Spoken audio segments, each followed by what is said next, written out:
This week, Jill Brand turned 40, a birthday considered to be a milestone for many, but it's also a celebration of a medical breakthrough. Jill was the first baby in the world created through gestational surrogacy. Hi guys, welcome back to another React. Today we are looking at a celebration of the first baby born through gestational surrogacy turning 40 recently.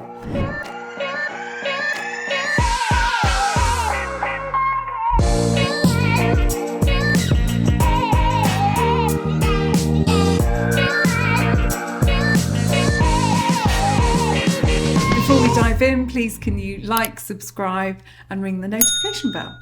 Birthday, dear Jill. This week, Jill Brand turned 40, a birthday considered to be a milestone for many, but it's also a celebration of a medical breakthrough. Jill was the first baby in the world created through gestational surrogacy. She and her mother Sandy have never sat down on TV to share the story behind her birth until now.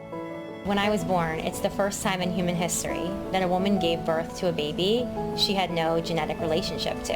Her mom had her So let's just talk quickly about what gestational surrogacy is, because it's very different to traditional surrogacy, isn't it? Yeah. So gestational surrogacy is when the surrogate has no genetic relation at all to the baby that she's carrying. Yeah, that's right. So it's someone else's embryo that is implanted into her uterus, whereas traditional surrogacy is when the surrogate uses Her eggs. Yeah. So that is obviously the first point in all of this. And I cannot believe that she's just turned 40, as have I.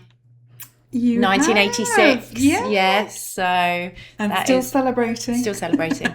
So that is, I did not know that she was, born in 1986, the world's first baby. It's amazing, isn't it? Yeah, born via gestational surrogacy. Let's see how she celebrated and what her story is.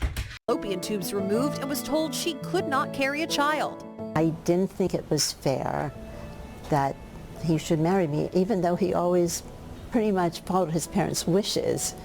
In this case, and perhaps the only case in his life, he did rebel and he married me. And he followed his heart. He followed his heart. But her parents went on to adopt 2 daughters and then got a new sense of hope in 1978 when the first IVF baby was born in England. They decided to give it a shot and met with the pioneers of IVF, Dr. Patrick Steptoe and Dr.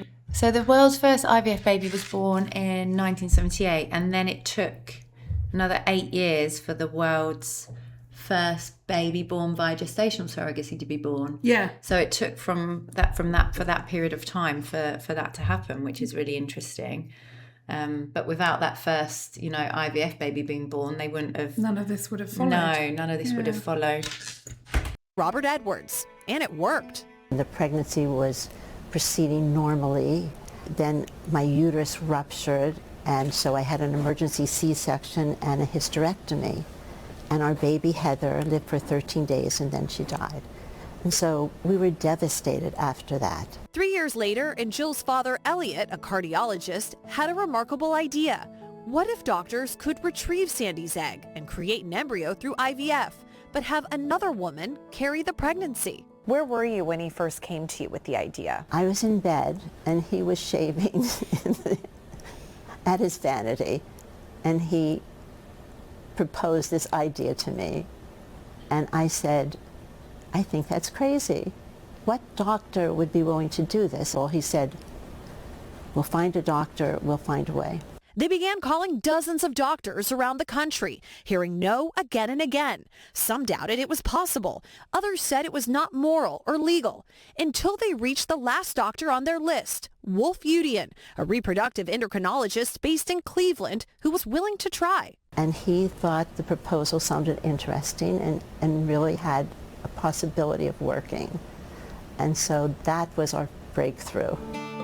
And on the I mean, that is incredible to get through that many levels of, different doctors, some saying that it's crazy, some saying that it's, just could not be done. And then it's finding the right doctor that is willing to sort of take that risk, I suppose. Yeah. And then give it a shot.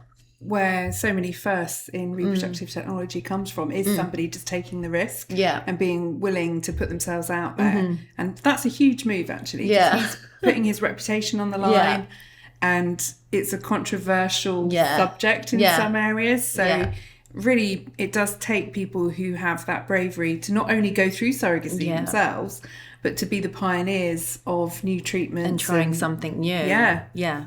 I mean, look what that's brought. Yeah, which is it's 40 years old now. Yeah, amazing. Stormy day of April 13th, 1986, Jill was born. It was one of the most amazing days of my life.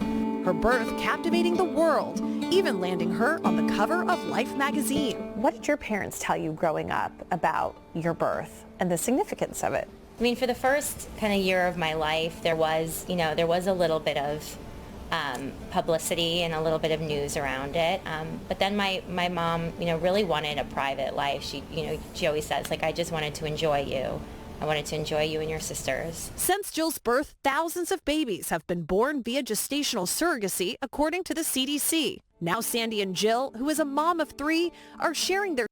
So obviously my own personal story is that I went on to have a child via gestational surrogacy, and he is now 6 years old. And had this not occurred, I would not have him. So this is just incredible that these doctors and this family, risked going through this. Yeah. And without that, I mean, I wouldn't have a son. And it's actually it is uncanny that I turned 40 this year. The first baby born via gestational surrogacy turned 40.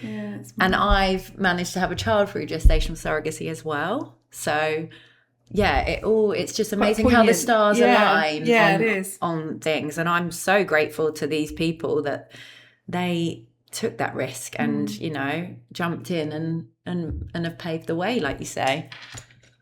Story to honor Elliot, who passed away last year. What do you think your husband would think of you sitting down for this interview, since you've been so private? I think he's happy. I think he's watching, and I think he's happy. very, very happy. I think he's happy, and he's probably saying, it's about time. Chloe Malas, NBC News, New York. Gosh, you just think of how many families have now benefited just because one doctor was willing to take the chance and nobody else was. Incredible trailblazers right there. Hey, thanks for watching. And don't forget, you can catch... I wish we'd known who their surrogate was. I know, they haven't really spoken about it, have they? Who was the world's... I wonder whether it was a friend or if it was... Because that's the thing, it's, they've gone through doctor, getting no's, finding that one doctor who's willing to take the risk. I wonder how that process was for them to find somebody who would actually carry their precious little embryo. I know, they obviously kept it quite private, which is probably why it's not been in the news loads over the years, but you can appreciate shout out to her should be given as well, even though we don't know who she is. No, because it is, obviously you can have all the technology in the world, but until you've got somebody who's willing and able to be a surrogate, it's that's the key component. And to trust the professionals to give it a shot, right? Yeah. Amazing. What an amazing story. That's made me smile. If anyone can relate to this video, please comment in the section below. Keep the comments kind. And please like, subscribe, and ring that notification bell.